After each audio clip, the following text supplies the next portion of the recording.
¿Y cómo llegas a Oviedo? Bueno, Oviedo, cuando yo hice el doctorado en Zaragoza y entonces me fui a hacer una estancia postdoctoral al Instituto Max Planck Forschung en Wilhelm, Ruhr, en la cuenca del Ruhr, ¿no?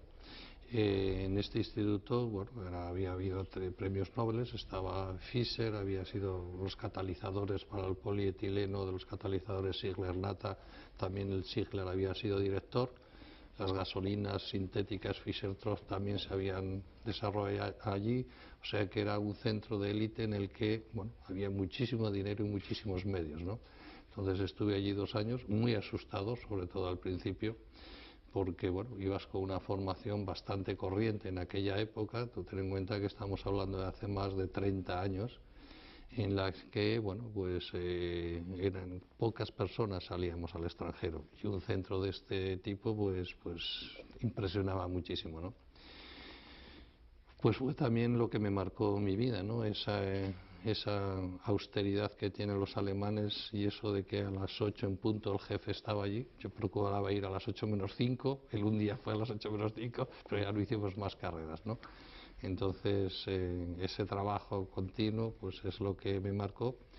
Y luego ya al acabar el postdoc, mi director de tesis había venido aquí a Oviedo y entonces me ofrecieron un puesto de interinidad, vamos, un PNN en aquella época. Vine aquí y luego ya hice las oposiciones y me pude quedar aquí de catedrático.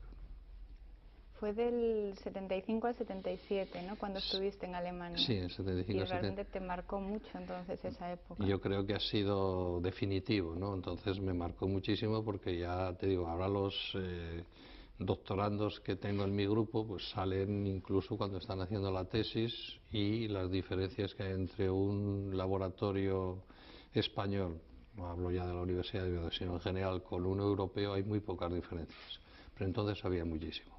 Entonces el primer año fue muy duro con el idioma, porque bueno, yo había estudiado francés en la escuela y allí tuve que aprender alemán, tuve que ir primero a un Goethe-Institut para, bueno, pues poder desenvolverme, ¿no?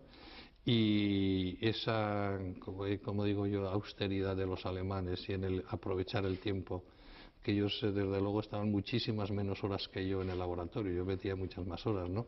Pero rendían, bueno, lo que tenía que rendir, ¿no? En cambio en ellos pues esa estructura me marcó. Luego yo la he intentado aplicar dentro de lo posible cuando en mi grupo de investigación, y yo creo que eso fue, como decía antes, definitivo.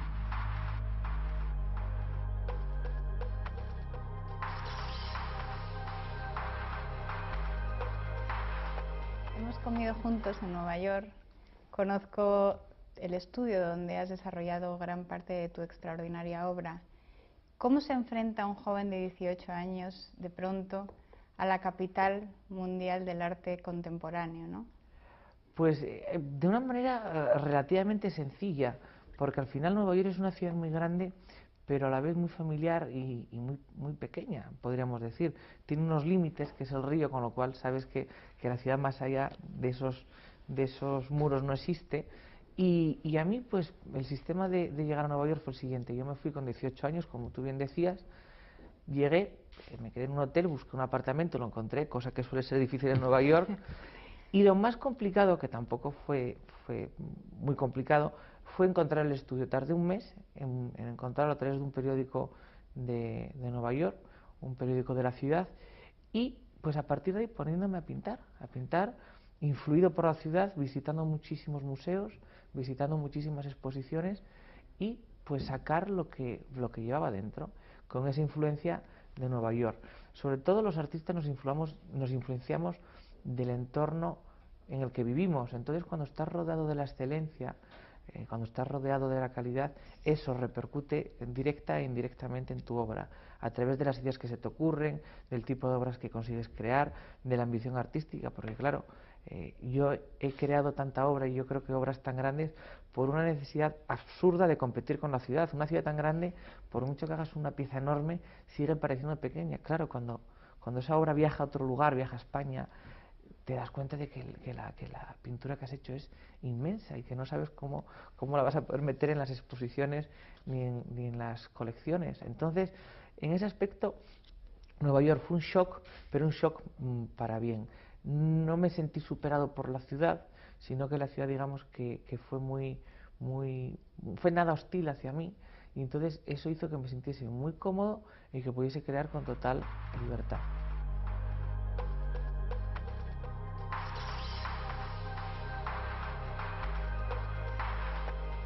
Miquel, eres referencia en Iberoamérica en teoría de la comunicación.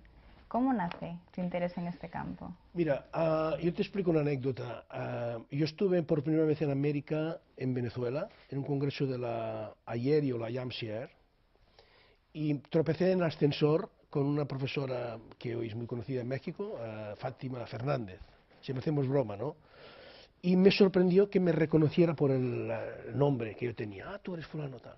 Nunca me había imaginado que lo que yo hacía tendría repercusión en Iberoamérica. Lo confieso, ¿no?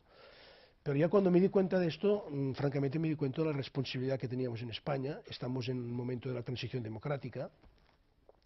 Y en este justo momento me pide el editor Gustavo Gili que asesore sobre la publicación de un libro sobre Mass Communication de Wilbur Scrum, por otra parte muy famoso en aquella época, un reader de comunicación. Entonces yo le contesté al editor, no me parece que este sea el libro que hemos de publicar. Hemos de publicar una cosa distinta, hemos de publicar una sociología de la comunicación con textos clásicos, Lazarsfeld, Laswell, etc., pero incluyendo también algunos investigadores de América Latina, algunos investigadores europeos. Entonces, esta idea tan simple es lo que ha tenido, pues obviamente, una importante repercusión en América Latina, junto con algún libro mío de teorías. Pero la idea es juntar en el estudio de la comunicación la experiencia latina europea con la experiencia iberoamericana. Y en este sentido me parece interesante recordar que el texto emblemático que yo publiqué, esto ya en el año 82-83, es un texto de Luis Ramiro Bertrán sobre la problemática de la investigación en América Latina.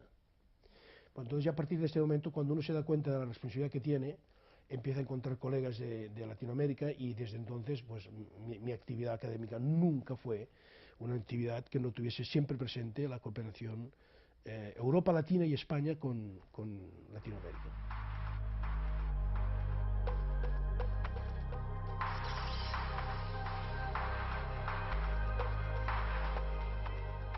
Carlos, eres ingeniero y economista por el MIT, por el MIT, gran escritor, extraordinario chelista. ¿Cómo se puede lograr hacer todo esto con tanto éxito? Bueno, voy a discrepar un poco de ti, porque efectivamente yo estudié las carreras de Ingeniería y de Economía en el Tecnológico de Massachusetts, pero hace muchísimos años que no me dedico a ello, por lo tanto soy un economista y un ingeniero obsoletos, completamente obsoletos. Y dejé esas actividades para regresar a lo que era mi vocación, que era el violonchelo, que como dije hace un rato, empecé a estudiar a los 4 años de edad. Pero cuando tenía yo 16 años, no estando muy seguro de si mi vocación verdadera era el violonchelo o eran las ciencias, porque en el liceo donde estudié yo en México no me había ido mal en matemáticas, en física, etcétera, intenté ingresar al Tecnológico de Massachusetts, que es muy difícil, por cierto, ingresar, pero para bien o para mal, entré al Tecnológico de Massachusetts. Y no dejé la música porque me nombraron el primer cello de la orquesta de esta excelente universidad americana. Pero mis prioridades no eran la música, mis prioridades, sobre todo que estaba estudiando 2 carreras, era tener las notas adecuadas para seguir estudiando. En esa institución, al Tecnológico de Massachusetts, cuando en un